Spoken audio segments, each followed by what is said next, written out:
Which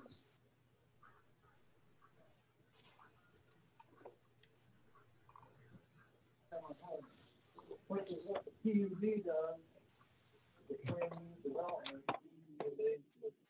When I go through it, the condo is confusing everybody. Yeah. And then the meeting, they ask about it, if there's any condo, I did it, I don't know. There's good. Or it's gonna be. Nope. All homes. 110 after the.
Mr. Mayor, it's 7 o'clock if you're ready to get started.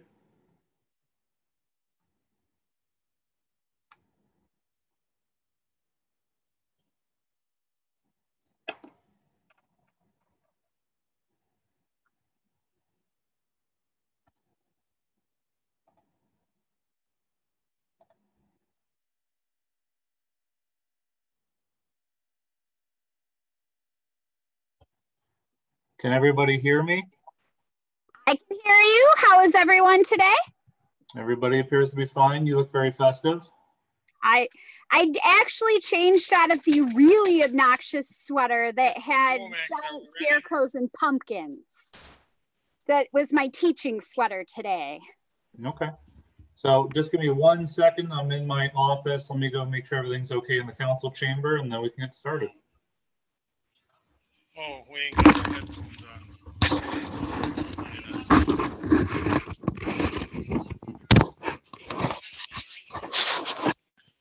Are we ready, Mr. Womack?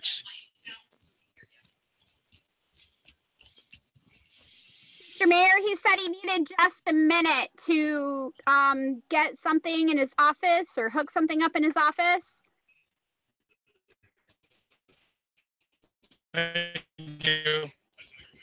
Ready, boss? Well, there's a slight delay here while Mr. Womack is getting booted his computer up.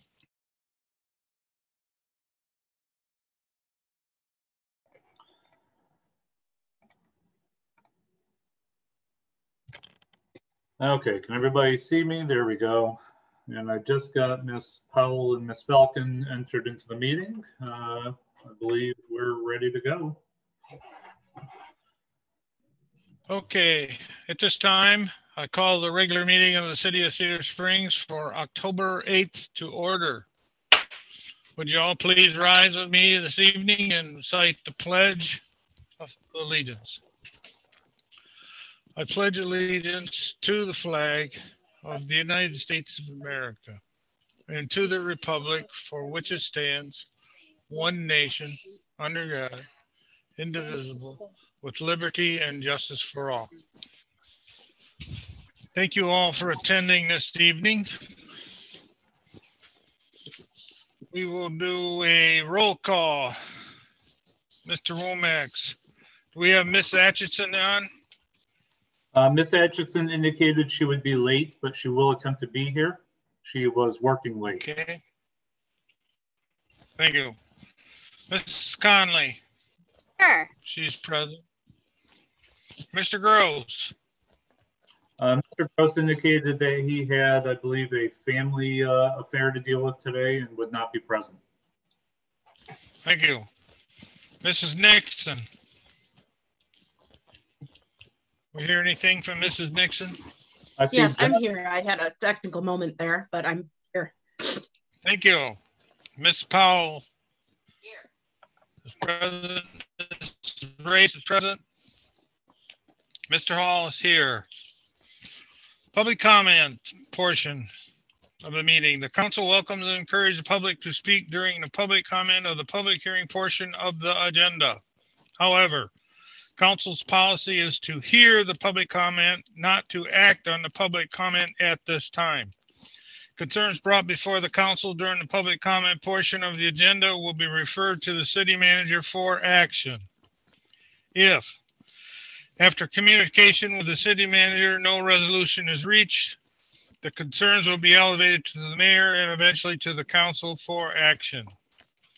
Those citizens wish to speak on agenda or non-agenda items will be allowed a maximum of 4 minutes each to address their concerns. This is the only time during the council meeting that citizens are allowed to address the council. Please state your name and address for the record if you would like. Mr. Womack, do we have anybody? So we only really technically have two members of the public that are online, and they are both, I guess, interested parties. So I'll provide them that opportunity. Mr. Vredevelt, even though you get to speak next, do you have a public comment at this time?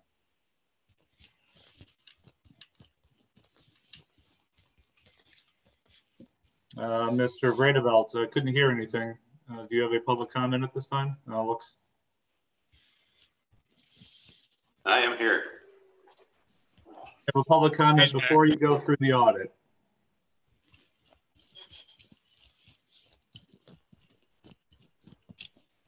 Mr. Vredevelt, do you have a public comment before you go through the audit with us? Nope, just the audit.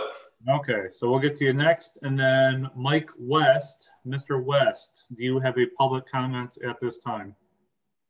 No, thank you. Okay, those are the only members of the public that were present virtually. Madam Clerk, do we have any members of the public in the council room that would like to make a comment at this time? There's no one here at this time.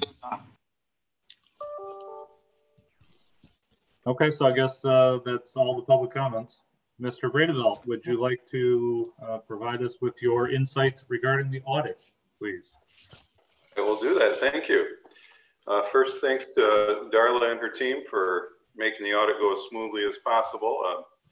Once again, we were out there a little while ago and got through everything as she had prepared it, and we're able to put financial statements together, and hopefully everyone has those in front of you. Mike, would you like me to put it up on the screen, or is that not necessary? You're welcome to, but I don't think it's necessary. All the board members should have their copies in front of them. Okay.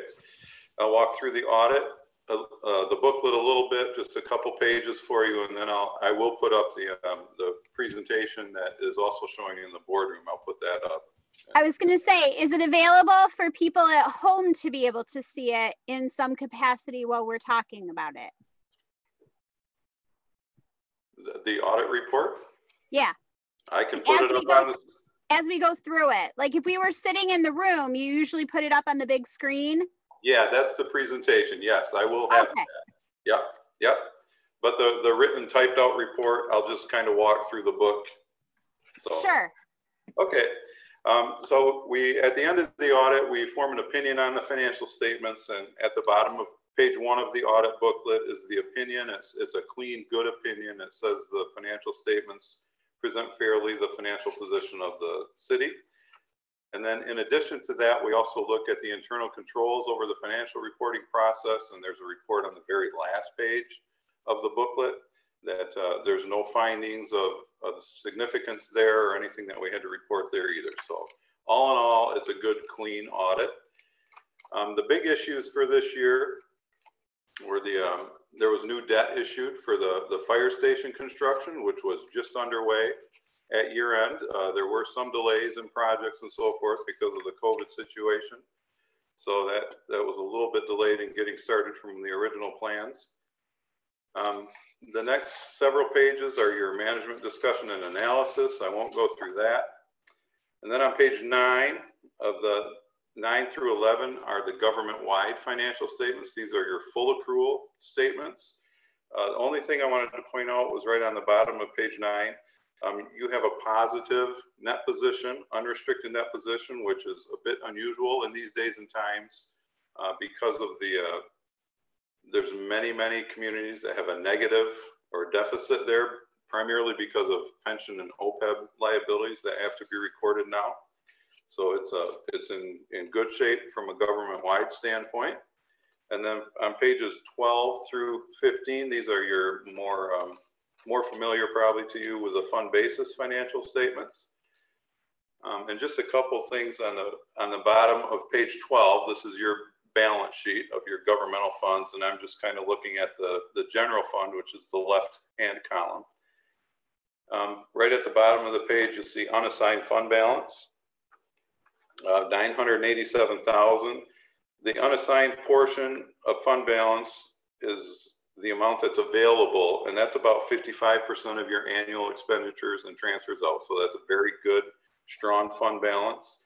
You do have many items, many set-asides, I'll call them, but assigned and committed fund balances for various upcoming projects and capital things that are set aside. So that's a net of those amounts, and that's very good. And then on page 14 is your statement of revenues, expenditures, and changes in fund balance, or your income statement.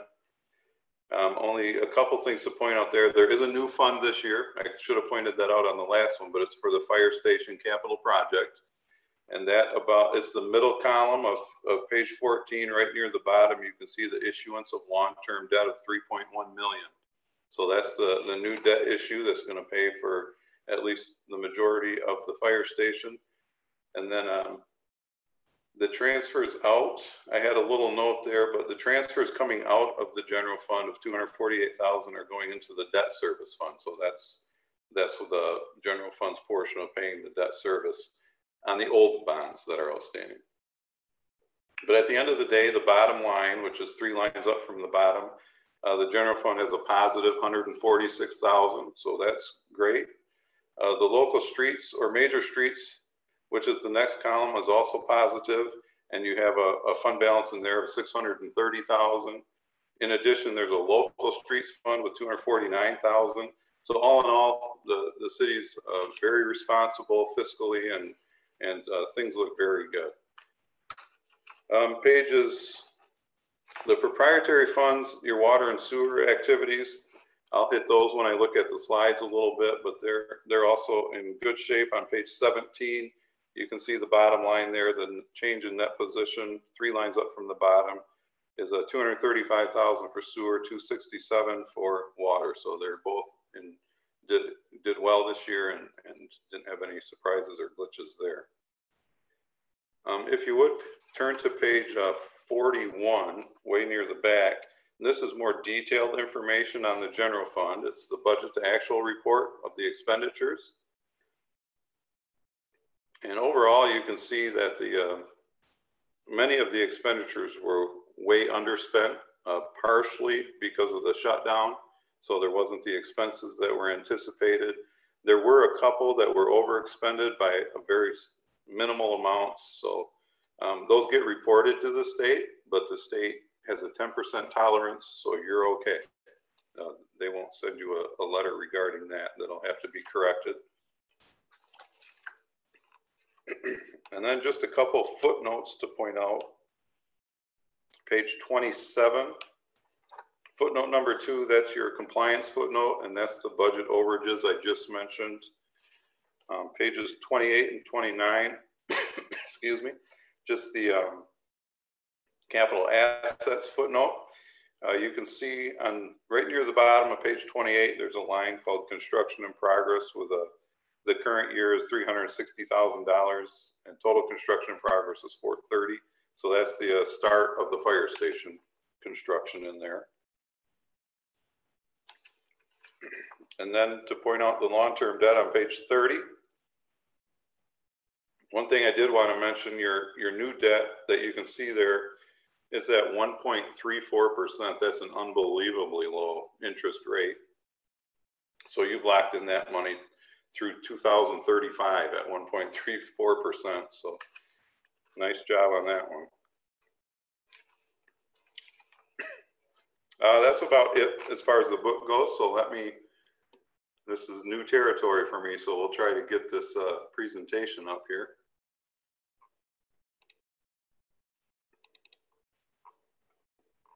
Do you see it? Perfect. All right. I'm still learning this program, believe it or not. Aren't we all? Yeah. It's a brave new Zooming world. It is. So this is the first couple slides here are those first couple of financial statements, the government-wide financial statements in your booklet. And this is just a pie chart of where the revenue comes from. It changes a lot from year to year, depending on what kind of grants you get. And last year you had received some grants for self-contained breathing apparatus equipment and some sidewalks. So property tax was a smaller percent, and there was a capital grants, which made up a bigger percent. This year, capital grants is 0. So, but property tax makes up a little over half of the total revenue on a government-wide basis. State shared revenue is about 14%. And then the red, the 22% operating grants, that's primarily, most of that is your Act 51 street money.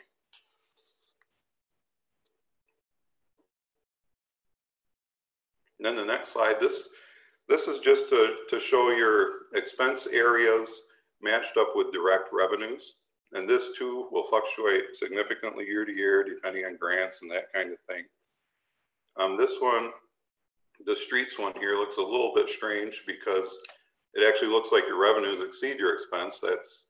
That's true because a lot of what is paid for gets capitalized in the street funds, the infrastructure on the new streets. Other than that, you can kind of see the difference between the expenses and program revenues is what the property tax and state shared revenue pays for. And this is now the next several slides are strictly your general funds. Excuse me. I don't have a cold. So this is, you can see your property taxes are just continuing to steadily increase from year to year. State shared revenue has been increasing. That is a little bit less than even this year because the state did some finagling, I'll call it, with some of the non-constitutional portion of state shared revenue and switched it over to COVID reimbursement. And that wasn't allowed to be recognized in 2020. It has to be recognized in this coming fiscal year.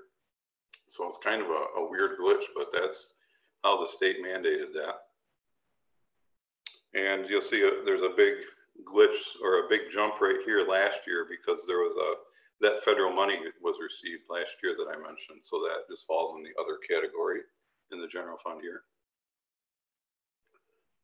And this is just a long history of your property tax revenue. And you can see this is a glitch when the TIFA was canceled or closed out, I should say.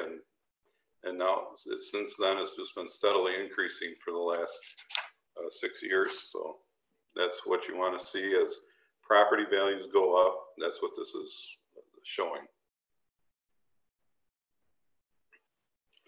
Okay, and this is the expenditures by function just within the general fund. And the only big unusual item is right here that's that self-contained breathing apparatus that was purchased in the general fund.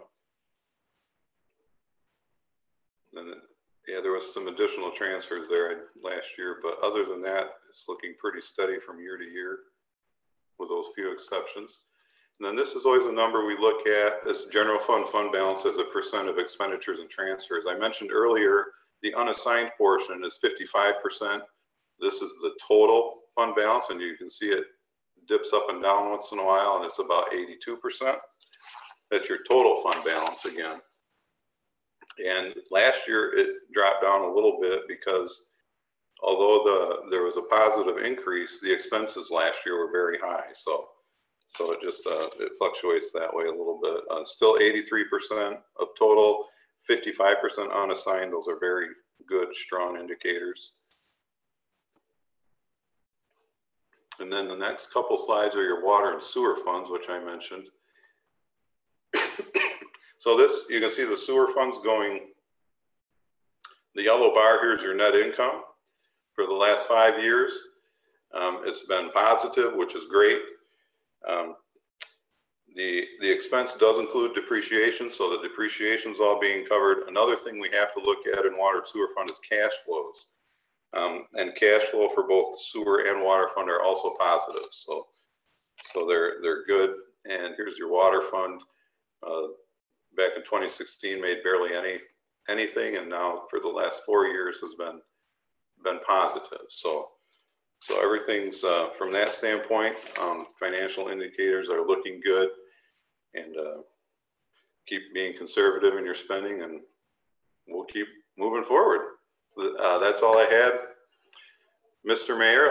We also did issue a separate letter that was included in your package. There's a couple of items in there that Darla was going to work towards getting fixed. They're very minor, and I don't even remember what they were off the top of my head, but it's I did see that. I did read that portion, and it's very minimal.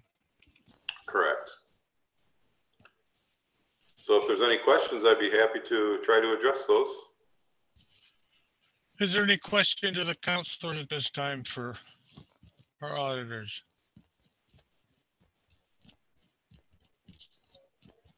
Hearing none. Good job.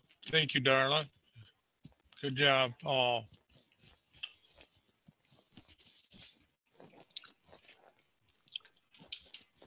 Okay, thank you, Doug. We appreciate it every year. All right, very good. Thank you. Thank you, Doug. Great. Thanks. Okay, moving on at this time to number 4, public hearing. Mr. Womack, do we have any public hearings? We do not have any public hearings at this time.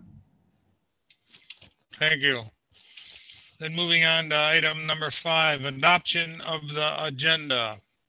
Mr. Mayor, I would like to add 2 items. I believe the clerk has them written down. Madam Clerk, would you mind reading those into, I guess, the record? I have adding item 8E, an ordinance to amend to the recreational marijuana regulatory ordinance, the first reading. Add item 8F, ordinance amendment to the recreational marijuana zoning ordinance, first reading. Madam Clerk, do we also and have then 8G, 8G, Planning Commission members, the number of members on the board. Thank you. Mr. Hall, I would ask that we add those items to the agenda prior to adoption.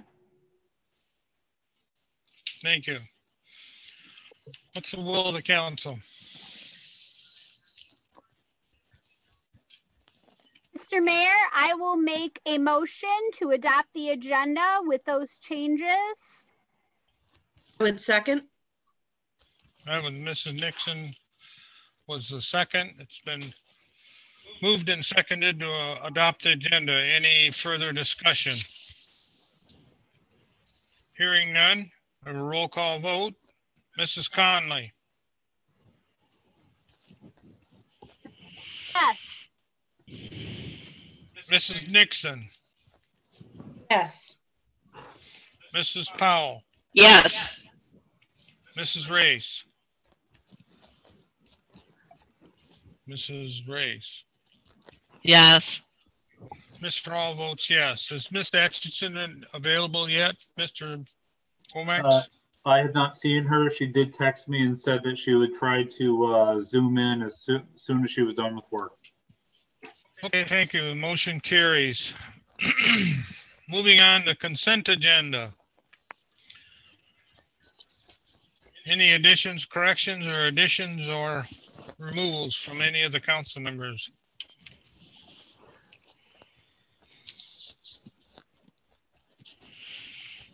Not I. What's the will of the council at this time? Mr. Mayor, Aye. I make a motion to adopt the consent agenda as presented. I'll second that. It has been moved and seconded to approve the consent agenda. Any further discussion? Hearing none, a roll call vote. Mrs. Conley, She said yes. Mrs. Nixon, Yes. Mrs. Powell, Yes. Mrs. Race. Yes. Mr. Hall votes yes, motion carries. Moving on then to action items. Number 7A, Mr. Womack. So the fire department did budget for this item.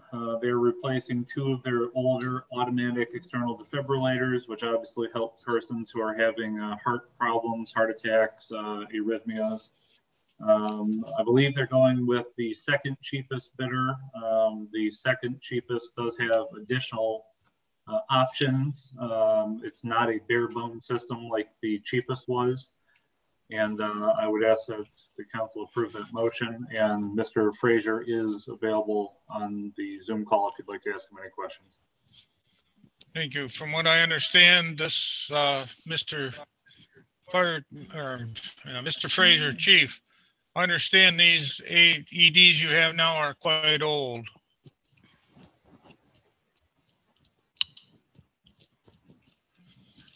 I'll take that as a yes. He forgot to unmute himself. There he is.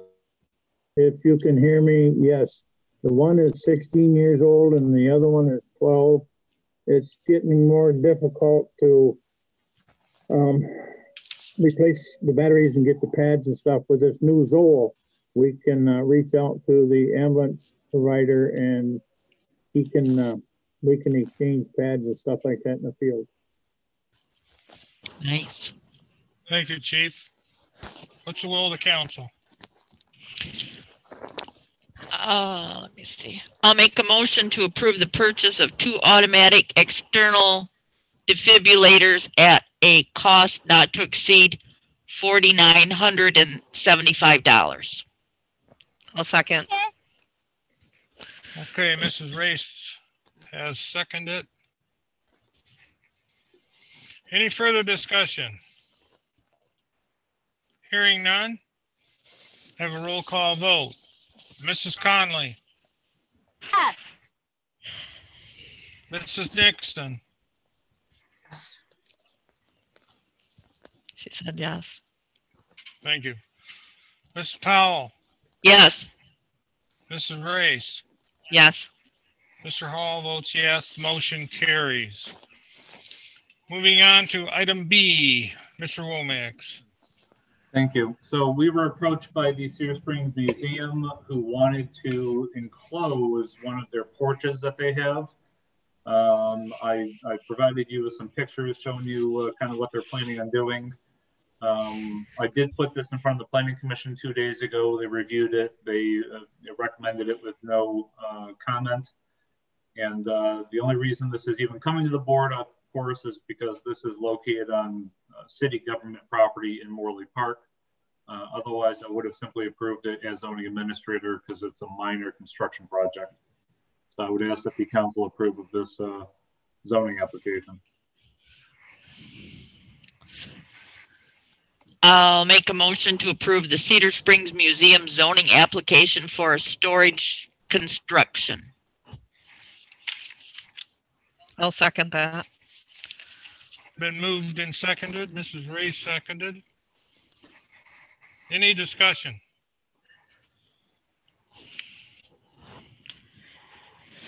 The planning commission agreed this is unanimous that they should do this, so. Any further discussion? Have a roll call vote. Mrs. Conley.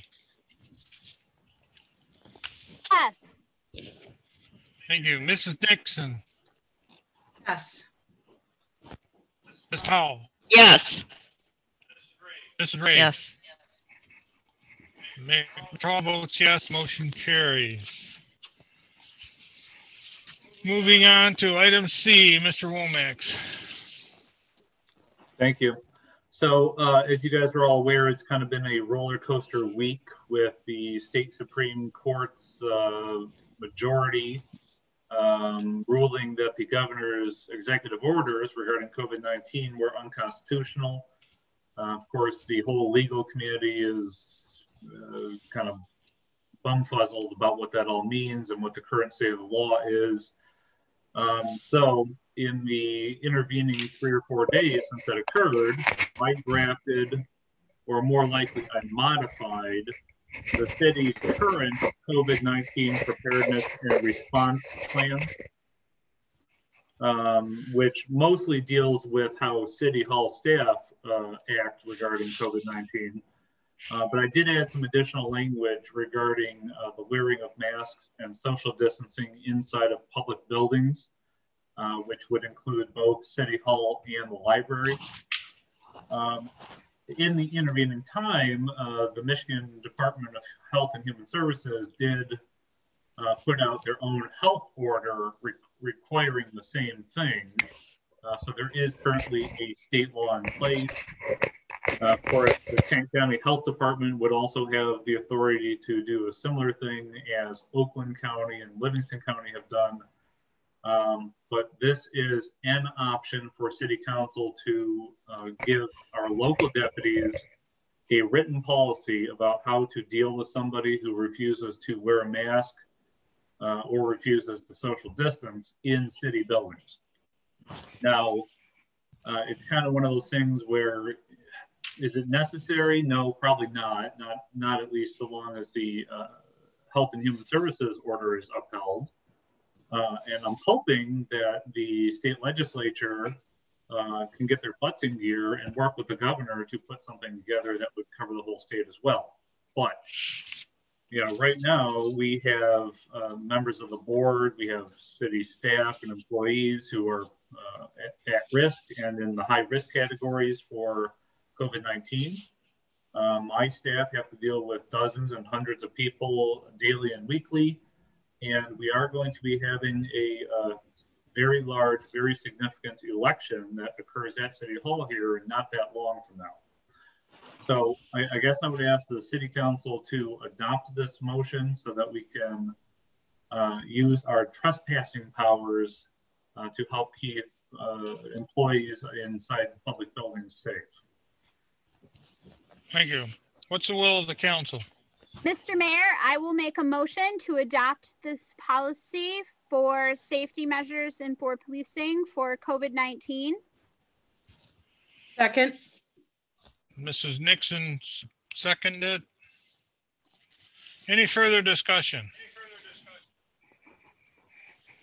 Hearing none. Have a roll call vote. Mrs. Conley. Yes. Mrs. Nixon. Yes. Ms. Powell. Yes. Ms. Race. Yes. Mr. Hall votes yes. Motion carries. Thank you. Moving on, is there any other business before the city? Before we move into discussion? No action items, no additional action items at this time. Thank you. Moving into discussion. Item A, Mr. Womack or Ms. Falcon.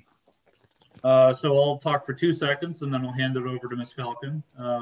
So I think it's extremely important for the city council to be aware of how the city is doing. And I think a very easy to understand and important aspect of that is to see how much money is being returned to the fund balance at the end of each year. So in the 4 years that I've been here, we've done fairly well. We have returned money to the fund balance, even though we've reserved some funds over that time. And so I'll let Ms. Falcon discuss the, I guess, the implications, what occurred, whether we have, if she has that information, whether we have any CIP items still outstanding, and I guess the amount. Ms. Falcon. Okay, so there was a graph in your packet for tonight. Just wanted to go through each fund. In the general fund specifically, this is Mr. Vredeveld mentioned this number as well. So the net for the general fund, we put $146,759 into fund balance. So that was a good thing. Major Street, 68,000 positive went into fund balance. Local streets, on the other hand, though, had to dip into fund balance to the tune of $81,000, but that was planned for. If you remember at the beginning of the year, we wanted to do those 2 large paving projects, and we knew the revenue just for the year wasn't going to be enough. So we did have to dip into fund balance to get those paving projects done. Much needed paving. So I think it was worth it.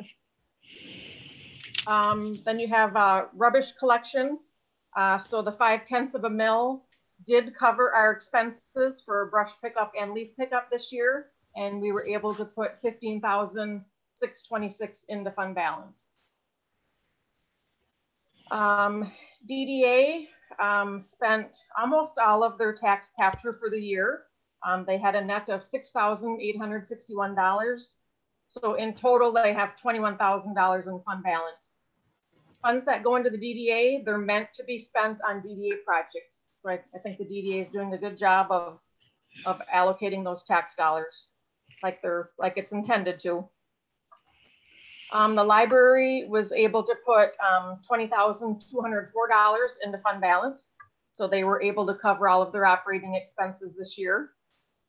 2 more numbers that the auditor mentioned just a little bit ago. Sewer fund, positive $235,000, and the water fund, $267,000. Both very good. Our rates are covering our expenses. We're covering depreciation. We're putting a couple dollars in the bank, which I think we need in both funds for upcoming projects. And the equipment fund, last but not least, had to dip into fund balance to the tune of $32,000. We've talked about the equipment fund just about every year. When the equipment that we have is not out on the streets, for example, plowing snow, we've had a couple winters where we're not plowing as much as normal. So the rental from the street funds is not going into the equipment fund, to cover that. But we still have to maintain all the equipment we have. And that's what this is doing, maintaining the equipment we have. So what was the other thing that was part of this? I don't see anything else. Yeah, that was the only graph that I had. So we're doing good. Thank you. Any questions of Ms. Falcon on this report? Good job with the audit. Thank you. Thank you. Thank you, Darla.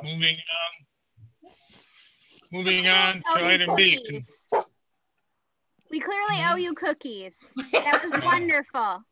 Thank you. Thank you. Moving on to item B, Consumers Energy Assessment Report. Mr. Womack, or yep. So we had staff bring in Consumers Energy, a consultant from Consumers Energy, to kind of talk to us about what things we could be doing better at City Hall to be more energy efficient, which also, of course, ends up saving us money. So you can see, I think it's starting on page 26 of your packet. Really, the only significant thing that we weren't already doing was a complete replacement of all of our overhead lights from the former fluorescent tubes to a new LED tubes. Now, the DPW department has been replacing them kind of piecemeal as they burn out. It is a significant amount of work for them to do that. And of course, only when they burn out. So from day to day and year to year, we're still using the fluorescent tubes. So you can see here on page 26, there's an estimated cost of about $4,700 to replace all of the overhead lights with LED. The payback is estimated about 6 years. So I think it's a smart move. I guess I'm only really bringing it to council to ask if we can move ahead with this. Probably put an RFP out to get somebody to come in and do this for us. And once we get an RFP and actual installation costs, we'll bring it back for approval. But I just want to hear if this is something you're interested in doing. Yeah, I don't see any of that in the council packet for the RFP or the cost, just for the consumer's audit. Yep, so we don't have the actual RFP out yet. We don't have any bids back yet. We just got this back not that long ago. Didn't have time to put that stuff out there. So just putting it in front of council, seeing if there's any reason we shouldn't do this, I guess. It seems like a no-brainer to me, but yeah, it will cost about $5,000 up front for a 6-year payback. That would come out of building maintenance. And just as a subnote, we've had this audit done before, and they've always come back with the same thing as changing out our 4-foot incandescent tubes. Any questions or concerns? Is it only the tubes that have to be replaced, not anything else? Well, and so that is part of the reason why it's a little bit complicated and why we'd want to hire an electrical contractor to do it for us. So as I indicated before, Bill and the DPW department have replaced some of our lights with these LEDs, but, and maybe Mr. Hall, you could explain it better. I understand there's some kind of heat sink or something that has to be added to the light to make the LEDs work, which is a significant amount of work. It's a little complicated. So even though Bill can do it to get, 40, 50, 60 lights done in a reasonable period of time, we should probably leave it to professionals. Mr. Hall, could you explain maybe better why or what extra work needs to be done to replace yes, from what I understand, the ballasts and the tubes and everything would have to be removed, and possibly the brackets that tubes connect to. And then there's an igniter that goes in there in the wiring to the tubes or the strips. So it's time consuming. Well, I think it's about time we updated these lights. It's like a spook house in here with these. Yep, and of course, in updating the lights, a lot of City Hall would be brighter. I think the colors would be, when I was writing the lighting ordinance for the zoning ordinance, I found out all sorts of things about light. So I think it's a smart move. I don't know if Darla has identified where we'd have the 5,000 from, but as we were indicating before, our fund balance is at 55% of our operating budget. Council's policy is 20%. And at some point, instead of squirreling away money, you do have to spend money on amenities and making things better. So I'd recommend that we do this, and without objection, I will start working on this for next month, I guess. Mayor, do you want a motion? Do you want a straw poll? Well, I think Mr. Womack, if he hears an objection from any of us, if the majority of us are in favor of it, we'll just go with it. Is that okay, Mr. Womack? Yeah, I don't think I need a formal motion or even a straw poll, but it seems like a no-brainer. But of course, I always like to have the oversight of my city council, and if anybody can identify any reasons why it's a bad idea, I'd be happy to hear it, and we can take that into consideration. But without objection, I'll move forward. I think that would be a good idea. Just send an RFP out and get us costs so we know what we're dealing with for next month. Preferably a local electrical contractor if possible. Thank you. Moving on to item C, wastewater treatment plant tour in late October. Mr. Womack. Yeah, so I talked with Gary, the plant operator, almost a month ago now, probably a day or two after your last meeting. He says, yeah, we spent a lot of money at the plant this year. And of course, I visit the plant on a pretty regular basis. It does. It looks a lot nicer. They have put some paint down on the floors and the ceilings, and they've got a couple of the big impellers fixed and changed out. So Gary, of course, likes visitors, and he asked that the board come out and visit with him. So I was hoping to arrange for a get-together tour. Now, at the time, he says late October. He's now saying mid-November, and we identified November 13th as a good date. So I'd like to set that up, and I guess look at your calendars, November 13th at noon. And I guess please let me know if you're able to attend. Will that be for council or board members only? Well, I mean, I don't want to invite members of just the general public at this time because there are safety concerns. And we have talked about that in the past, about potentially bringing members of the public out there, but it's a safety issue and safety concern. So at this time, I would say board members, I guess, planning commission members, anyone who's within the sphere of the government would be okay. Okay. Yeah, I would limit it to city staff and planning commission members, if so, and members, any board member. Thank you. November 13th, mark that down. What time? We got a time yet?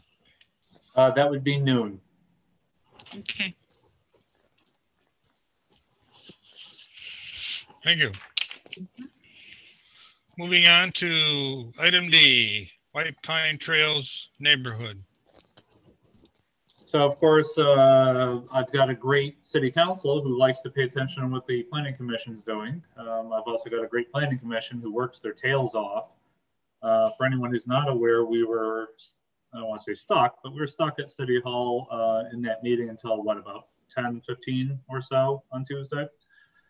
Got a ton of work done, obviously with the marijuana stuff in this neighborhood. There's a lot to review, lots to look at, and lots of stuff going on in the city.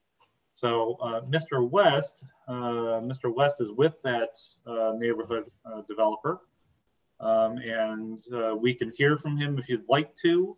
The Planning Commission did make recommendations to the board about possibly accepting this, but being as it was only 2 days ago, I did not feel it was appropriate for action at this time. So we can bring it back on the November agenda for possible passage at that time.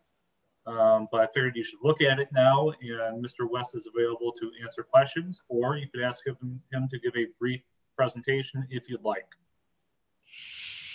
Mr. Mayor, may I ask a question? Sure. Any council wishing to ask Mr. West any questions? Ms. Conley, go ahead. I appreciate all the work that the Planning Commission did, and I like the nature preserve that's part of this structure for the PUD. One of my questions is, we're becoming a trail town and we have a lot of hiking. Will there be any trails through that nature preserve where people can walk? Yes. Wonderful. I have a question. What is the difference between a condominium site and just a housing development? Mr. West. Good evening, Council. Mike West with Westview Capital, Allen Edwin Homes. Good question that came up at Planning Commission as well. There's basically two ways to subdivide property in a subdivision type of look. One is a traditional plat and one is a site condominium.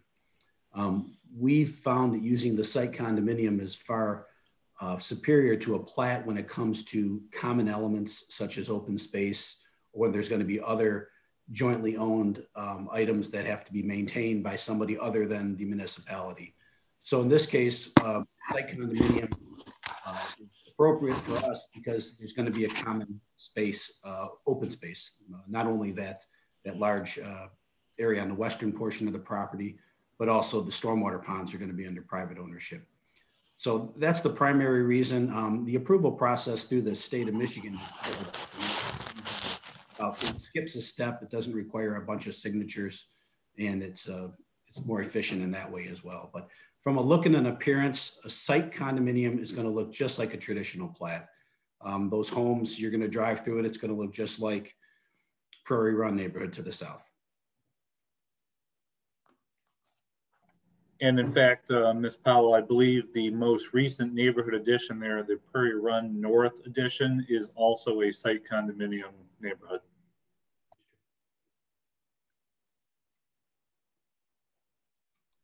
There was one group, I believe the last edition on the Prairie Run started off as a site condominium, but then came to us asking to be platted.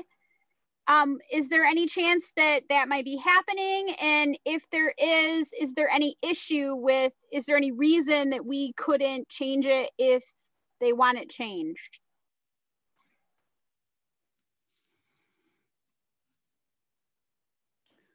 I don't know if you want me to respond to that, Mr. Womack, but our intention is a site condominium. With the common space and the common elements, we're going to have to develop it in that form. So to plat it after the fact, it would just be a mess. And not only that, but the most recent edition doesn't really have a lot of open space. I don't think there's any real good reason for them to maintain a HOA to pay for anything either. Whereas this new development is going to have, or at least as proposed, a nature area, a walking trail, and some stormwater basins. So they will need that kind of stronger HOA involved. So it makes sense for this development. Okay, I don't have an objection. I just remember that being a piece where it had started off as a site condominium. And then it came to us with we've decided we'd like to plat it. And so just to clarify, as long as there is this community aspect regarding the nature preserve and the stormwater structures, it really can't be platted. It can be, but it's a logistical nightmare after the fact. And again, I don't need it to be. I want to know, in the event that I get asked this question later, what are my options? Because when we did this before, there wasn't a POD attached to it. And we were told previously it was absolutely going to be a site condominium, and then it was absolutely needed to be platted. I'm sorry, I don't have the background information on that development. I'm relatively new here with Westview Capital. But I can assure you, we already have the master deed prepared and the bylaws and the homeowners association structure in order. So it is our intention to go through with the site condominium form of ownership. And again, that's going to look and feel just like a traditional plat. You know, the people are going to not only own the home, but they're going to own the lot or the unit that they're on.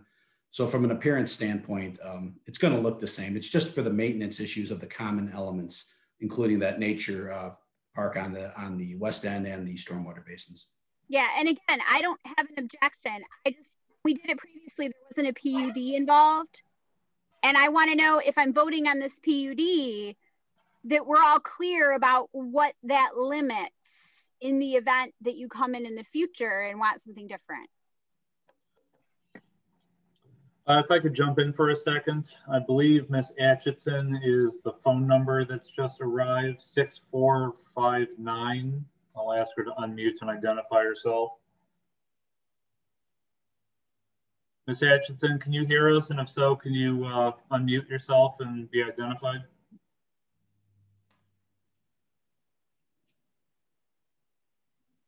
I apologize that she's there, but she's not unmuting herself. So, Okay. So, Mr. West, one of the main concerns that the Planning Commission worked through was the side setbacks. And I think you did an excellent job kind of showing the Planning Commission members with the average width of the lots and the models that you have.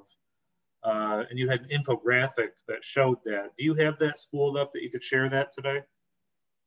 Yes, I do, Mr. Womack. If you can I just load it up, or do you have to give me control? There you go. There you go. You Okay. can.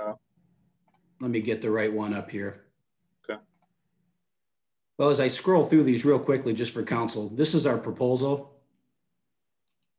This is an alternative R1C plan, which would involve a cul-de-sac bulb into that nature area. That would be what would be allowed under. Mr. West, I'm sorry. There's nothing being shared yet. Oh, I'm sorry.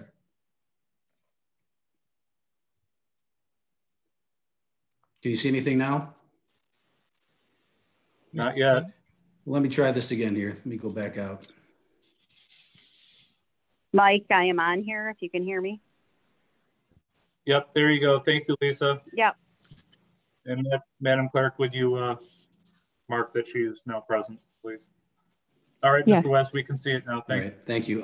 Again, I don't want to take up too much of your time, but this is our proposal. I know you have a lot of this material in your agenda packets. This is our proposal under the PD. So we're basically bringing a Pioneer Trail here, stopping it here, and then bringing a street back out to Cedar Springs Avenue. This was an alternative plan that we looked at under the existing R1, and to get the similar number of lots, it would have had pretty much the same street design. Everything, Prairie or Pioneer Trail would come up this road. This is all the same. It just would involve this cul-de-sac end here, which we really didn't want to do. We feel that open space is more of an amenity. But in order to get from this to this and keep the same number of lots, we did have to do a reduction in our lot widths, which we do all over the state. So I think this is what Mr. Womack is referring to. I kind of showed this to the Planning Commission because what we're asking for was 6-foot side yard setbacks on these slightly narrower lots, which is consistent with what the minimum requirements are on the Prairie Run development to the south because it's zoned R2. But there was a little concern that we were going to have homes 6 foot apart, on either side. So 12 foot between all homes. And that is not what we need the 6-foot setbacks for, really. We need it for flexibility. Now, what I'm showing here is these would be 58-foot wide lots. So these 6 different scenarios are on a 58-foot wide lot. That is the narrowest lot we have in the subdivision. There's several other ones that are in the 60s and 70s, but this represents several of the lots along the north side of Larchwood Avenue that we're showing on the preliminary site condo. Different floor plans. You can see some of them. I think this one right here, this Integrity 18630 is the plan that occupies the most of that lot. This one, this building, I should go back here. This dashed line represents a building envelope per the setbacks. 6 foot on the sides, 40 on the rear, 30 on the front. This floor plan would take all of that 6 foot up. It would go 6 foot to 6 foot. That's just one plan. We have dozens and dozens of plans that can be altered or semi-customized by the homeowner as part of the purchase process. But most of these plans have flexibility. Like this Integrity series has a 9 and a 9. This one actually exceeds the 10-foot setback. It's one of our smaller units by level. So what I think we came to a compromise for at the Planning Commission, at least their recommendation, what they were comfortable with. We originally were proposing 6 and 6 on the side. If we could have one side be 6 feet on the setback and then the other side be 9, I think we can fit almost all the product that we're hoping to offer in this community on those lots. So instead of 6 and 6 on the sides, if we could have 6 and 9 with some flexibility on which side to put it based on what homes are on either side of it, we could still make that development plan work.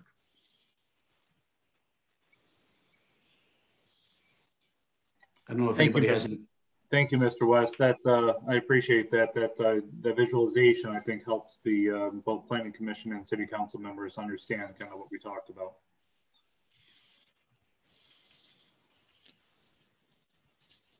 Any further questions to Mr. West? One of the comments that was made at Planning Commission was, one of the plant commissioners was worried that people could not store their motorhome, their RVs, boats, so forth next to their homes. And the fact of the matter is the rules for your homeowner association does not allow it at all. So that should not be a problem. You can put it in your driveway to unload, offload, short periods of time, but you can't leave them in your yard. Yeah, so Ms. Powell, so this is kind of where we get the intersection between what the HOA might permit or not permit and what the city enforces or doesn't enforce. So currently on the city's ordinances, we do not allow any motorhome, any boat, any trailer, anything to be stored in the front yard. The front yard being the facade of your house to the street. However, every day of the week, if you drive up and down the streets in Cedar, you will see that people have their boats and their RVs and their utility trailers and stuff. Now they parked in the front yard, but literally on the grass in the front yard. And it is something we have chosen not to enforce while we kind of sort out our rules, because this board, along with the Planning Commission, has, in my opinion, taken a much softer approach towards what the rules currently say. And that's a good thing. I think that's a good thing. It's to the benefit of the citizens. However, currently we just simply don't enforce anything. And I think that's how you get to look junky. I think that's how you have, 7 cars up on blocks in your front lawn. It doesn't present a good neighborhood look. And people don't want to buy a house in your neighborhood if the neighbor has 6 cars on blocks in the front yard. So I anticipate here in the next year or two, we will rewrite our ordinances that will give more permissions, but also actually be enforced. Now, the reason I'm even discussing all this is because, yes, the HOA that will be in place will have a rule, I'm sure, that says you can't park these things in your front yard. But HOAs are very hesitant to enforce their rules sometimes because that makes them the bad guy. And if you are enforcing your rules against the people who live in your neighborhood, you can make enemies. So sometimes it happens that they won't enforce their own rules, and instead the city is forced to be the bad guy and enforce the city's rules. So one of the things that we had talked about as the Planning Commission and internally, of course, is if we allow a neighborhood like this to come in and have 6-foot side setbacks, I know that at least one board member has a boat that is 7 feet wide. So if you've got a 7-foot wide boat and a 6-foot side setback, you're not going to be able to put your boat on the side of your house. And so you will then be forced to put that in your front yard, and then the city has to be the bad guy, right? I thought that was what homeowner associations were supposed to enforce. Supposed to, I think, is being the key word there. And in some communities, they do. In some communities, they go the opposite direction, and they say if your grass is half an inch taller than it's supposed to be, they're going to impound your house and put a lien on it and all that crazy stuff. We don't want that either. But we're just trying to anticipate what's going to happen here in the next couple of years. This is a rural community. This is a farming community, and people sure do like their boats and trailers and campers. And that's fine, but we need to anticipate where they're going to store them and try to have houses that have side yards that can at least accommodate that to a certain extent, which is why I think Mr. Johnson, the city planner, Mr. West, and the Planning Commission came up with a reasonable solution. It's not a perfect solution, but it's a reasonable solution. And that is what Mr. West was just indicating, which is the 6-foot side setback on some sides, 9 foot on the other side, so that there should at least be one 9-foot side setback on most homes. That should be enough to accommodate that type of thing. So I'm sure it's not going to be perfect. I'm sure we'll still have issues, but we're at least heading off what I anticipate would be a major problem in a 108 home neighborhood. So that all being said, the only other thing I would add is, Mr. West, did you guys come up with a new name for Burning Bush Court yet? I have delegated that to one of our engineers, and he's gonna change that for you. Yeah, I've never understood how neighborhoods come up with the names for their streets, but I didn't like that one. Maybe the city council has other opinions, but I did ask for that name to be changed. Okay, the Planning Commission has referred this to us for approval. They've made changes. What's the will of the council? Mr. Hall, I would ask that we table this until next month, give the board enough time to review it, ask questions, and if so, if I anticipate, Mr. West, that there might be additional questions or any concerns about passage, I'd invite you back next month. But Mr. Hall, I would ask that we table this at this time. Okay, what's the will of the council? Should I make a motion? This issue until next month's meeting. Second. What was the motion, Ms. Powell? I think Mrs. Nixon made a motion. I didn't hear all of it though. Mrs. Nixon made the motion, and it was to table this until next month. And okay. I seconded it. Okay, thanks, Mrs. Conley, Mrs. Nixon. Any further discussion? Hearing none. I would say any questions or concerns on this for next month, you should direct them to Mr. Womack to get your answers. Have a roll call vote. Mrs. Atchison. Is she still here? I don't see her. Mrs. Conley. Don't see her. Yes. Mrs. Nixon. Yes.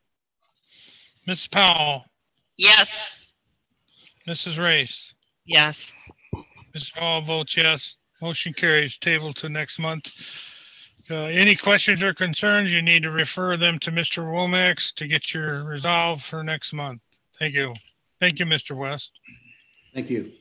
Item E, Mr. Womack. Madam Clerk. Yep, so just give me 1 second. So this is the added discussion item of the recreational marijuana regulatory ordinance. So unfortunately, this was a last second addition, even for me. I'm just going to try to bring it up here if I can. Okay, so let me share my screen at least, because I didn't even get a chance to email this to you folks. Nothing yet. There you go. So are you seeing some red text there? Okay. So essentially here's what's going on. You know, I believe in free enterprise. I believe in capitalism. We had lots of discussions about marijuana businesses potentially coming in and looks like Miss Atchison is back. There we go. Marijuana businesses coming in and fixing up old buildings, and you know, after a couple of years they'll go out of business if they don't succeed, and everything will be peachy keen. However, and I will openly admit this, I believe I was wrong about the amount of money and interest that we would have invested into this community. And I am staring at the possibility of having 4 or 5 marijuana retail stores downtown, including 4 on one block. So even I think that's a bit too much. And of course, we had a very, very liberal ordinance that we passed, which, you know, is good in some respects, but I put together this ordinance just for the council to consider. And so this is the regulatory side of it. You can kind of see the language there. I don't know if it's big enough for you to read, but what's essentially doing is establishing a 100-foot separation distance between all marijuana establishments from each other unless they are co-located on the same piece of property. It's an incredibly mild addition. It should not affect any open marijuana applications because we don't have any right now. We have had 3 applications come through. The Planning Commission has given preliminary approval to all 3 of them at this point. And right now we have no applications open. So now seems to be an appropriate time to consider and maybe adopt this. I'll stop sharing this one. Obviously, I'll email this all to you immediately after the meeting, now that I have it done. Let me add the other one.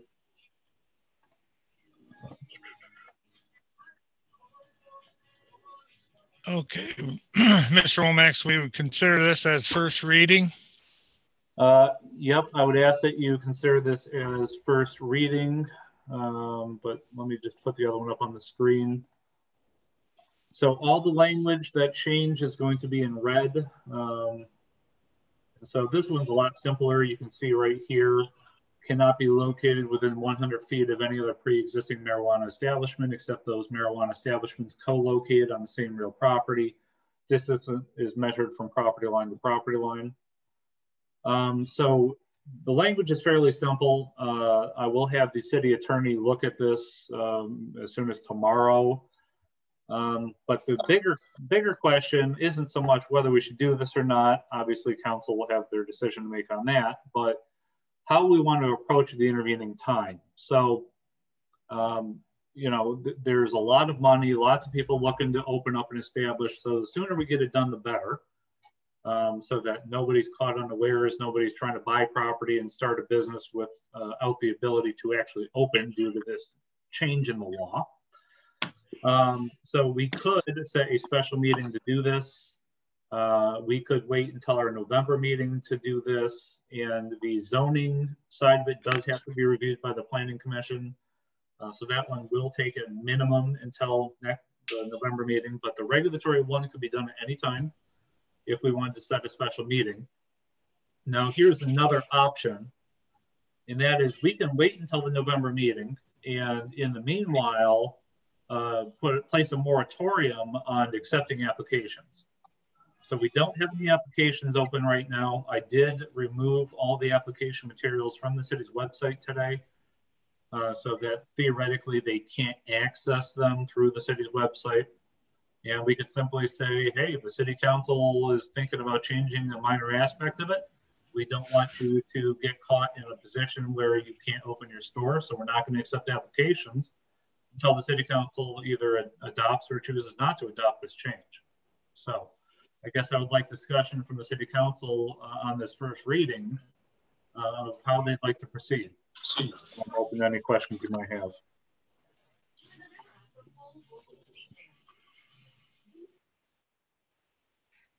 I have a question. Ms. Nixon.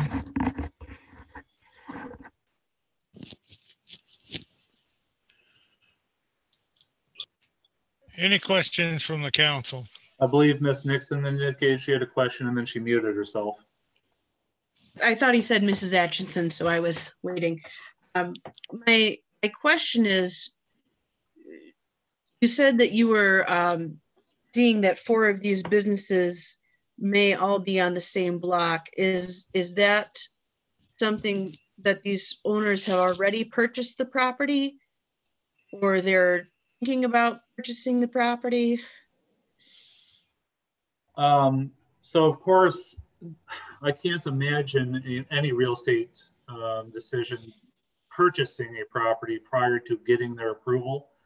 Usually what happens in these types of commercial deals is that they will put together a purchase agreement whereby they'll have basically an option on the property while they go through the zoning process, so that when and once they get the approval through the City Planning Commission is when they actually effectuate the purchase of the property. Really what's going on is we've got a couple that, you know, have gone through the process. We've got rumors of people who are looking to sell. I know at least one deal fell through that they were working on the sale. And of course, part of this is we advertise what we're thinking about doing. And we provide them with the opportunity to come and say, hey, you can't do that. I've already purchased the property or whatever. We could grandfather in somebody who's already made a purchase or something to that effect. But at this point, I'm not aware of anybody that this would really, truly negatively affect currently. There are some people who have speculative investment where they have either purchased property and intend to do that, or they might have, thought about purchasing a property and this would frustrate their ability to purchase that property. But we have no open applications and there's nobody in the process.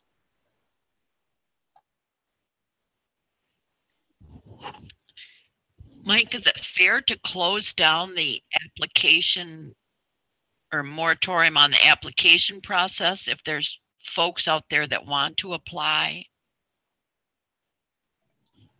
Is it fair? I mean, that's an interesting question. Fair to who? I guess would be a first question. And second of all, at some point, I don't care because we're talking about people who are trying to make money versus the city looking out for the long-term benefits of the community. So is it unfair? Possibly, maybe, depending on your definition. But at some point, if you've got businesses who are attempting to make money versus the rights of the citizens of Cedar Springs and the long-term interests of the citizens of Cedar Springs, I know which way I'm going to fall down on. Mr. Mayor, may I ask a question? Sure. So, go ahead. How much, I guess, respectively, we're going from only a certain number could really be in the city anyway. We looked at this before, based upon the state requirements of being a certain distance from a church and a certain distance from a school and a certain, how many less does this allow? Do we have an idea? Sure. So, first of all, there is no state requirement that there be a separation from a church. The only separation distance is from schools, and that's 1,000 feet. So that's part of the reason. Is it 1,000 daycares? No, there's no separation distance from daycares either. Okay. Maybe I'm thinking of the alcohol licensing. That is in the alcohol licensing, yes. So that's part of it. Is we were extremely liberal in how we wrote this ordinance and discussed it. And I think we did that with the anticipation that there would be reasonableness in the business community. Well, and I don't mean to be mean-spirited when I say it, but there's a lot of money to be had in marijuana. And there's a lot of money to be had in speculative real estate development. And I just think, unfortunately, maybe we swing too far towards the liberal side on this one. And maybe now's the time to just inch it back just a little bit and say, we don't need every single storefront on Main Street to be a marijuana business. Having 3 or 4, even in the downtown area, it could be reasonable. But having 3 or 4 that are next door to each other, I think gives off the wrong impression. And I think you kind of make it go to the lowest common denominator at that point, that you're no longer having 1 or 2 really high quality businesses, but you're having anybody with a hope and a dream trying to open up a store. So this is just an option for council to consider. I was asked to bring it to the board, and I guess we'll do whatever council wants. Yeah, my comment would be that, just guessing off the top of my head, we could have 12 to 15 dispensary stores right there in a 2-block district.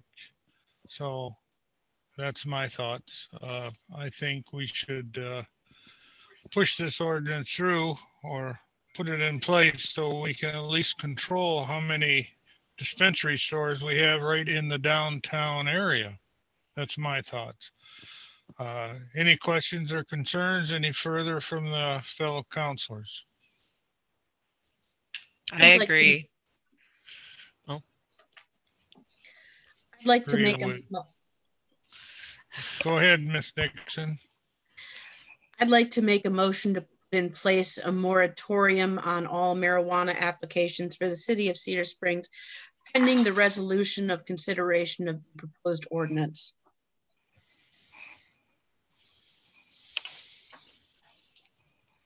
Okay, is there a second to Ms. Nixon's?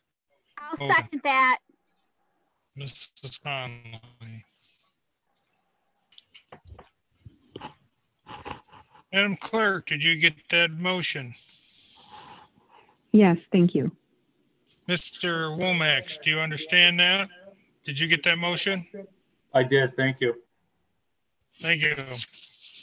Any further discussion before I call a roll call vote? I can't support that motion until I've actually read the new rules. You know, it's just all too new to me. I understand the basics of it, but I haven't even read it yet. Motion is to put a moratorium on the applications until we can look at the rules. So we can look at this ordinance. All right, I get that. Okay. Understand? Is Miss Atchison still on? All right. Any further questions before I call a roll call vote? Do we know when we're going to get this studied? Are we going to get a special meeting or what? Ms. Powell, I'm going to print out some copies for the board members who are present here right now to take home with them. I can bring some copies out to the dog park build out tomorrow for anybody who might want to have them. And of course, I'll email them to you tonight as well. My only concern is, of course, I put this together in about 2 hours time today. And I'm sure the language will be changed a little bit when the city attorney gets a hold of it. But the intent should be the same, and that is simply to prohibit any marijuana establishment from establishing a new marijuana business within 100 feet of a pre-existing marijuana business, unless they're co-located. So that's and that really would cover the whole city, not just downtown. Correct. This motion. Okay. Right. Okay. I'm going to call the roll vote. Any other questions? This is a vote on Mrs. Nixon's motion. Mrs. Conley. Yes. Mrs. Nixon. Yes. Ms. Powell. Yes. Ms. Race. Yes. Mr. Hall votes yes, the motion carries. Thank you. Moving on then to, I believe, item F. Mr. Womack? Yep, sorry, thank you. I was just trying to print these out so they're on the printer. So same idea, and I actually did discuss this previously. So this is just the second of the two ordinances that we have in the community that address marijuana. It's the, I guess, simpler of the two. It simply just says you can't have a marijuana business within 100 feet of another one. The more complicated language will be on the regulatory side, which I spent probably an hour and 45 minutes working on the language. So with the previous motion by Ms. Nixon, I don't know if there's any more else we have to do. So I just ask that the board do a first reading, and we'll deal with it soon enough. Thank you. Then moving on then to item G. Thank you. The planning commission. Go ahead, Mr. Womack. So again, I'll reiterate and thank the planning commission. They've done an excellent job here recently. They put a lot of hard work into it, and I know that several of the members were not comfortable with the whole marijuana thing to begin with. They did try to stick it out as long as they could, but unfortunately we did lose 2 members who did not feel comfortable approving of marijuana businesses. So I thank them for their service, and they were on the board for many years and did a great job for us. We then also lost a member because they moved out of the community. He was also a very good, hardworking member of the board. And of course, the city council does have the ability and authority to allow non-citizens to serve on that board. But it wasn't but 2 or 3 years ago that we did address that previously, and the board decided at that time not to allow it. And then just at the end of the meeting, I received an email from one of the other members who indicated that he had accepted a new job and that it was a night hour job, and he did not think he would be able to attend meetings due to a job conflict. So our 9-member board appears to be down to 5 members at this point. Obviously, that's not great. It does cause us some problems. And so I wanted to, at the very minimum, discuss these matters with the council and kind of get some direction. So there's a couple things we could do, one of which is allow non-citizens to serve on our board. A second would be to reduce the total number of persons who serve on the board from 9 to 7 or 9 to 5. And thirdly, we could consider paying members of the Planning Commission a stipend for their service on the board. Something in the range of $20 to $50 per meeting that they attend. So I'm open to any thoughts, questions, concerns that you might have, and I would like some direction because I would probably bring back a draft ordinance to your next meeting. Okay, let's start with item 1. I'd have a straw vote amongst the councilors to allow non-city residents to be appointed to the board. Mr. Hall. Mrs. Conley, you say no? Nope, I'm a definite no on that. I can explain why if you want. No, that's fine. I agree. Mrs. Nixon? No. No. Okay, we have Mrs. Powell. When you say non-citizens, do you mean the city property? Okay. Non-city residents. All right.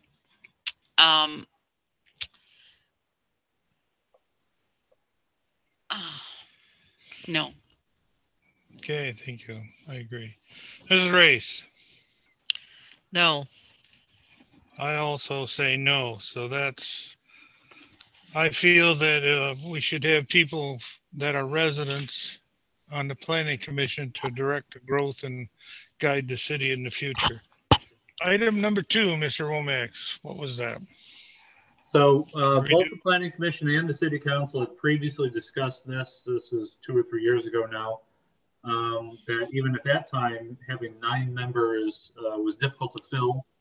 It's a small community. As you guys know, we have lots of family members serving on 2 different boards. We've got the same couple of people serving on multiple boards. And I appreciate that, and that's great. But at some point, it becomes a little unwieldy to have to try to fill boards with warm bodies. And maybe it's time to constrict the number of members on that board from 9 to 7 or 9 to 5. Of course,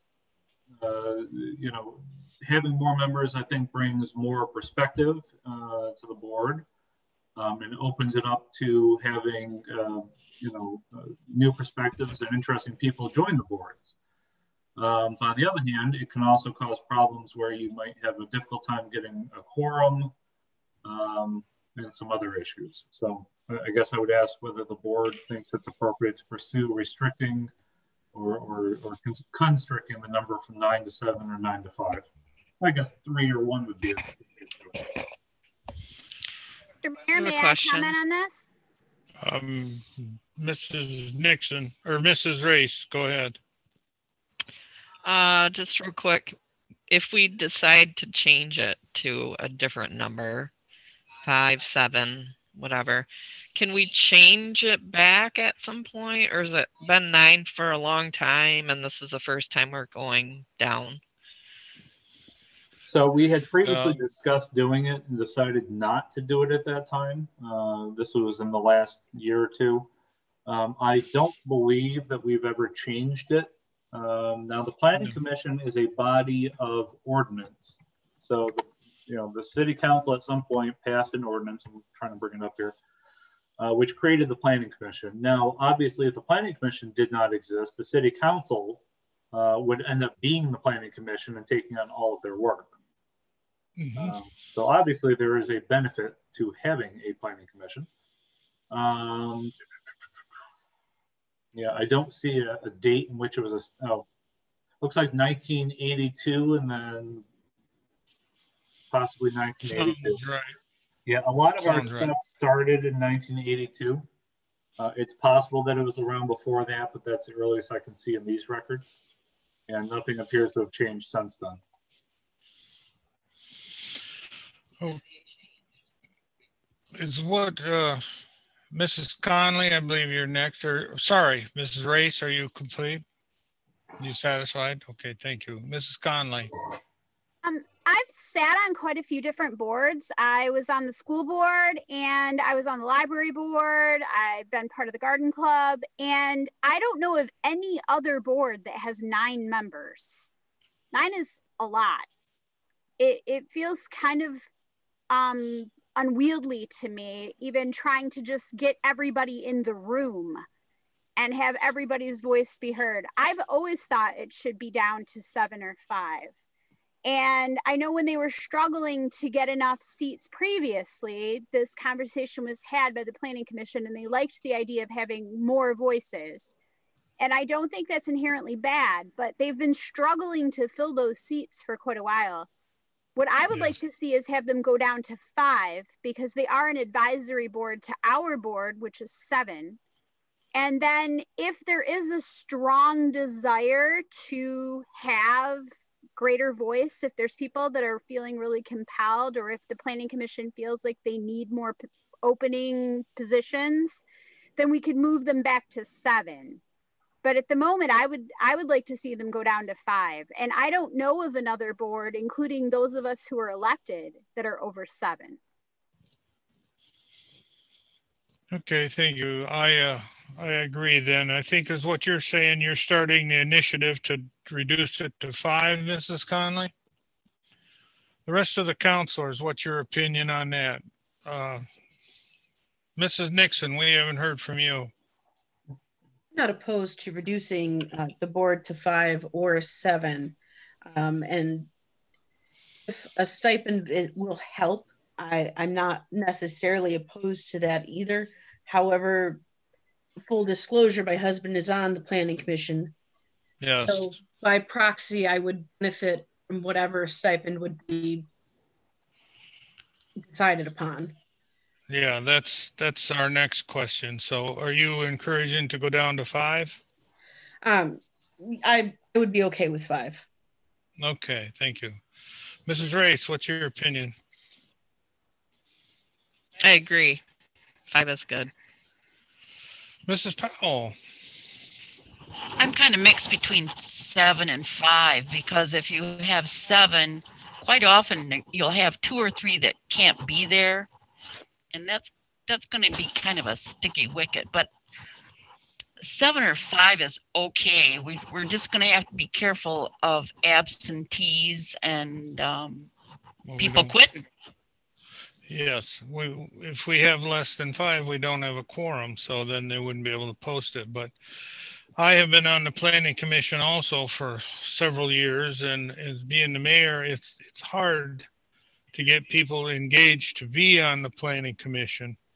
We're constantly trying to get people on there, and to be honest, everybody's happy with what's going on and they don't want to be on it. So I guess we could reduce it to 5, and then in the future, if it doesn't work out well, then we can move it up to 7 by motion. Again, we have to go through the, I believe, 60-day noticing. Unfortunately, it is an ordinance, so it would have to be passed by ordinance again, which obviously makes it complicated. So the only real downside, and Ms. Conley, I don't disagree with you, having a smaller, maybe more nimble board could make things easier. The only real downside to having a 5-person board is that a quorum is 3. In a quorum of 3, 2 is a majority, and you could have things being passed by a 2-person majority in the community. Yes. That can be dangerous. Agreed. Very true. That is, I've always been of the notion that 9 people is better. The more voices we hear are better. But if we can't get anybody to serve on the boards, what do we do? So, I guess I would only, sorry, I would only ask that the board maybe consider 7 people as an option. I'll put together an ordinance with language to change it. But maybe kind of think through the math between now and the next meeting about what a quorum would be, what a majority that would be, and just think about it. I'll bring back language that could change it for the next meeting. But option 3, stipends. As Ms. Nixon was indicating, there are several members of this board who have family members who serve on the Planning Commission board, which is normal in a small community. But that could also put us into the awkward position of half of this board having to abstain to vote on that measure because of the potential financial gains that would be had by the family of this board having their spouse serve on the Planning Commission. So that being said, I believe I worked out that if we had a stipend of $50 per meeting at 9 members, that it would cost about $5,000 per year. So that's $50 times 9, which is $450 times 12. Let me get on my handy calculator here. Yeah, so that's $5,400, assuming that we had all 12 meetings and all 9 members showed up each time. $5,000 at the end of the day is a minuscule amount. I believe we had $1,000 or $2,000 in the budget this year simply for training seminars. So I don't see a stipend as an issue. We could easily budget for it, but you know, it's also a philosophical issue of should we be paying people or should they be serving because they just simply want to look out for the best of the community?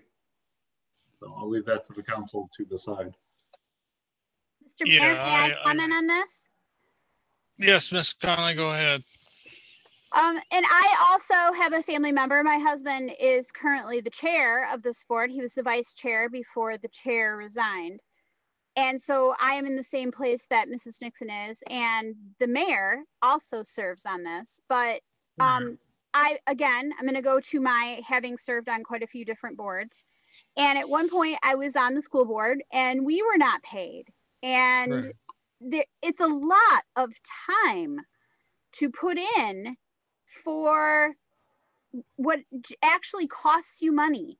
By the time you print copies of agendas, by the time you drive to look at locations, by the time you drive to meetings, it actually costs you money. And while we are doing community service, it would be nice to break even, to have it at least not cost you anything. And I think there's something too to be said that the Planning Commission has been doing a lot of heavy lifting. They have been looking at site plans, and there's a skill set that comes with learning how to do this and getting this training that on some level we should compensate them by saying, you know, we understand that your time has value. And at least we're going to do is have this not cost you money. And a minimal compensation would be one way to make that happen. So that it also acknowledges that we're saying, hey, this is a valuable service that you provide for your community. Yes, I agree. I'll take the initiative here. Seeing how there's 2 of the board members not here and there's 3 of us here that would be affected by that, I would ask that we table the payment portion until such time we have a full quorum on the council present. But I'm thinking let's go with the 7 members of the Planning Commission. If Mr. Womack, you would write us a ordinance for next month. I'd be happy to start working on that. With 7 members and bring that back next month, and hopefully we can have a quorum, a full council present to discuss the payment issue, and if you would put together a sheet to show us what it would run for 7 members compensation. That'd be all right? Yep, thank you. The rest of the council, you agree? Hearing no further rebuttals. Any other comments or concerns before we move on? Hearing none. Is there any other business to be brought before us at this time on discussion, Mr. Womack? I don't believe so. No, thank you. Okay, I think we've cleared it. In this portion of the agenda, we're moving on to item 6, communications. Mr. Womack, the Green Family Pumpkin Giveaway event. Thank you. So the Green family has done this pumpkin giveaway event for, I think, 7 or 8 years now here in the community. They were doing it in Morley Park. They've moved around a little bit recently. Due to the COVID, they've decided to do more of a drive-through pumpkin giveaway event this year. And because of the anticipation and reduced participation with trick-or-treating and candy passing out, I believe they are going to have a component of their drive-through pumpkin giveaway that's giving kids candy. So I attached their little flyer there. You can take a look at it. I'm sure they will be happy to accept any kind of financial or candy donations that you can give to them. I then also added the fire station progress report. If you have not driven or walked past there recently, I encourage you to do so. 2 days ago, it was a lot of concrete in the mud, and today there's like a roof over the structure. It's actually been quite a lot of fun to watch in the last couple of days.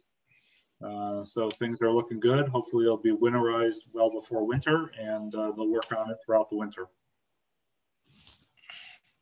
Thank you. Yes, it's great to see some steel being going up, starting to take shape to see what we have. So one and all, that's a good idea to drive by and take a look. It is kind of muddy, but it is really taking shape now. Any questions or concerns on communications? Hearing none, moving on to item 10, department reports. Thank you. Obviously, the big thing for me tomorrow and the next day, besides the amazing weather we're going to have, and please, please, please, everybody get out and enjoy it, because I don't know how much more we'll have this year, is tomorrow morning, 9 o'clock. I've got a number of you who should be joining me at Riddle Park for the installation of the first part of the dog park. The mayor and I were out there for about 2 hours today, and Miss Race came out to help as well for a little bit. So we've got a lot of the lines already set, lots of spray paint down on the ground. Tomorrow we'll be digging holes, filling it with concrete, mixing water in there, and making sure everything is straight. I believe we have to make the concrete dry overnight through Saturday morning. And then Saturday we can put it on top rail and the fabric, the gates, and we should have a substantially completed dog park by Saturday early afternoon. I would then like to, maybe a week or two after that, have a bit of a ribbon cutting grand opening. Of course, if the gates are on, they should be able to use it in the meanwhile, but it'd be nice to have a little ribbon cutting for that. And then the only other thing I want to mention right now is the DDA has funded a, I guess, straw bale decorating movement throughout the community. So the DPW did an amazing job getting, I believe, something like 80 straw bales put out on Main Street and 17 Mile Road at the businesses who want to participate. We did unfortunately have to turn down 1 or 2 additions today. The DDA overshot their budget a bit. Very wildly popular when you give things away for free, I guess. And so we should start seeing people decorating those here in the next couple of days, and those should be out for the next month or so. And I would like to also personally thank Vanderhyde Ford, who also donated some money to it.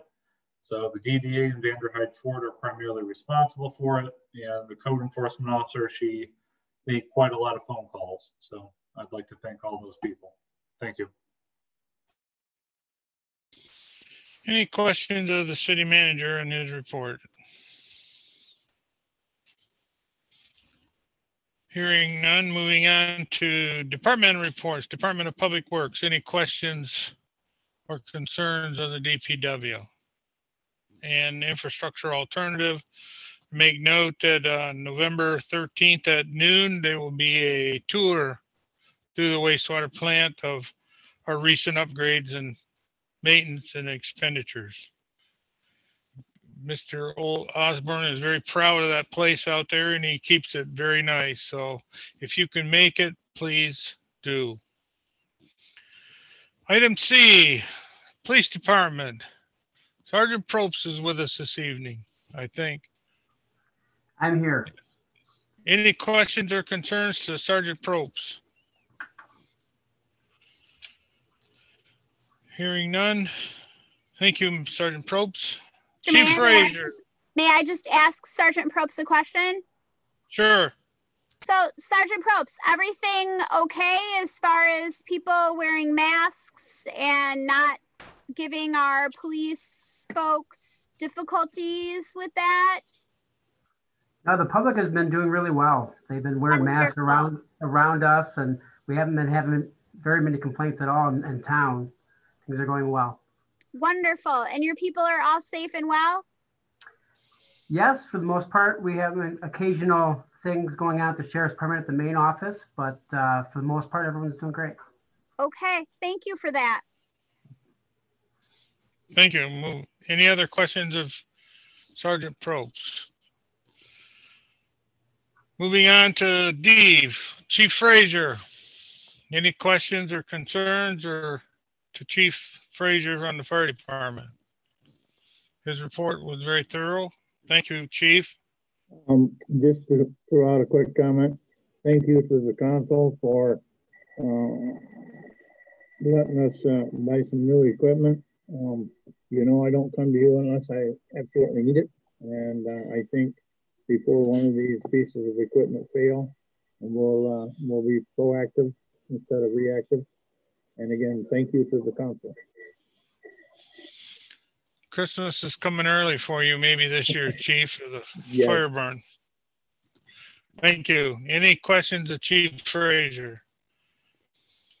Moving on to our city clerk. She is present this evening. Any questions or concerns to Mrs. Johnson? Welcome back, Rebecca. Thank you. I have been back 1 week and it's been a busy week. And I just wanted to thank Chandel for doing a lot of the heavy lifting during the election for August, and the other staff members, Mike, Darla, Carrie, Deb. They've all done a great job of picking up some of those extra responsibilities in my absence. So I just wanted to thank them. Thank you. Good luck for your sleep deprivation. Moving on then to Finance Director, Mrs. Falcon. Any questions of our Finance Director? Very good presentation from our auditors. Things are looking good. Mr. Mayor, may I back up and ask the clerk a question for the benefit of the community? You're too late, but go ahead. I just wanted to clarify, I've had a few people ask me, they can come in and get or call and get an absentee ballot still right now, correct? Correct. Yes, they can still do that. So a person can call, say, I want to pick up an absentee ballot and come in and pick it up later that day and then drop it back off at City Hall, yes? They can do that. They do need to fill out the absent voter application for the ballot, but yes. Okay, where would they find that voter absent ballot application? At City You can Hall. fill it out online, and we also have copies here at City Hall. Okay, so you can fill it out at City Hall, get an absentee ballot, come home, fill it out, drop it back off. Or you can you can print it at home, fill it out, and drop it off when you pick up your absentee ballot, the application? Correct. Correct. You can also fill it out online entirely. And if you go to the Secretary of State's website, there should be additional information on filling that out online. All right, because I know there's some people who are concerned about being able to get it mailed in time. Yep, you always have the option to put it in the drop box or deliver it hand to one of us here in the office. So, okay. If they are concerned about mailing issues or timing issues, they can always come in and pick it up, or if they want it mailed out, they can have it mailed out and then drop it back off to us in person or using the drop box. Do they need to call ahead regarding the application for getting the absentee ballot if they want to do it in the office? They do not need to call ahead. Generally, Chandel or I are available throughout the day, all day. There may be a rare occurrence where one of us is absent, but it would be a very short-lived absence.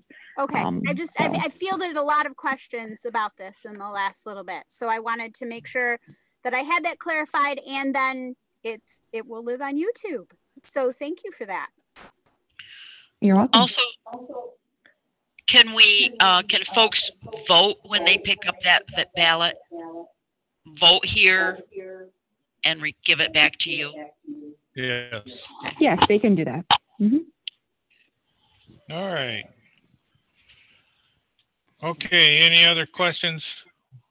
We'll move on to the Finance Director, Treasurer's Report. Any questions or concern to Ms. Falcon? Hearing none. Moving on, Code Enforcement, Building Inspections, and Boards and Commissions.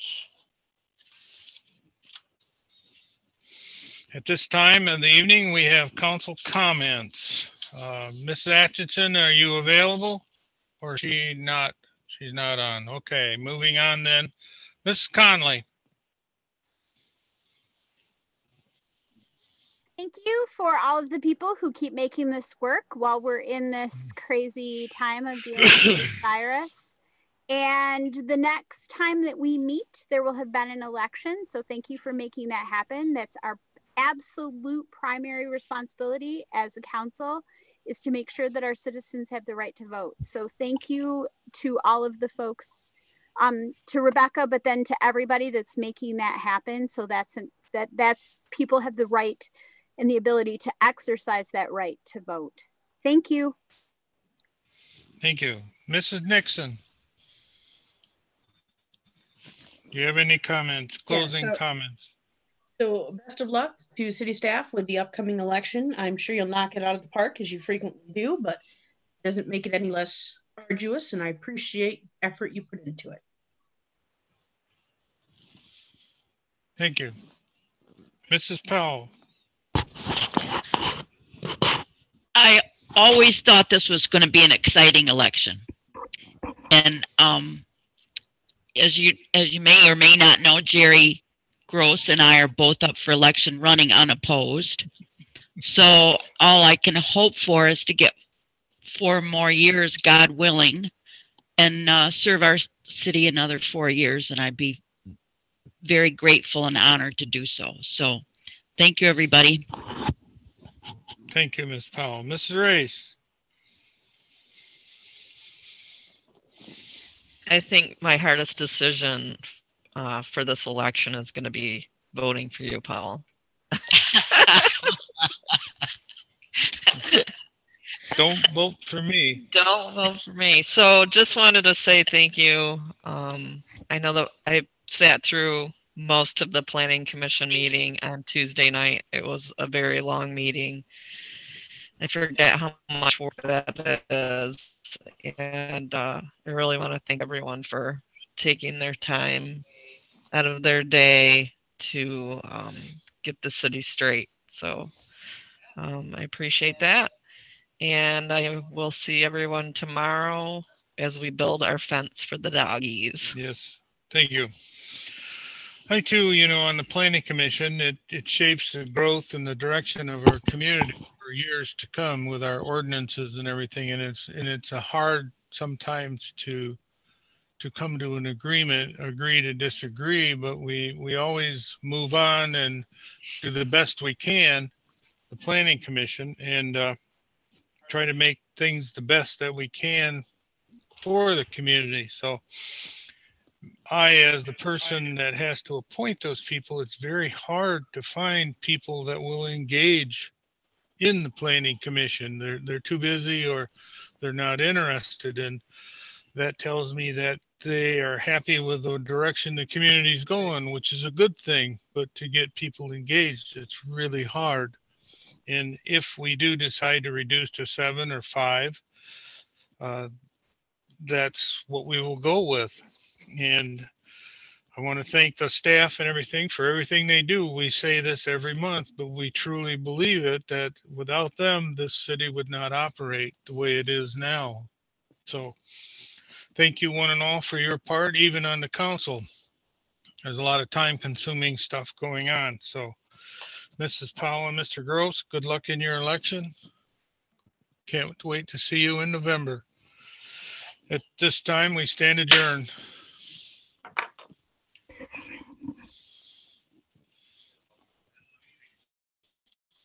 Yes. Close your. How late are we gonna be? How late are we gonna be at the dog park tomorrow? As long as it takes. Okay, because I have to teach from 9 to 11. Just come when you can. When you can come, just come on down and we'll go from there. Okay. Thank you. I got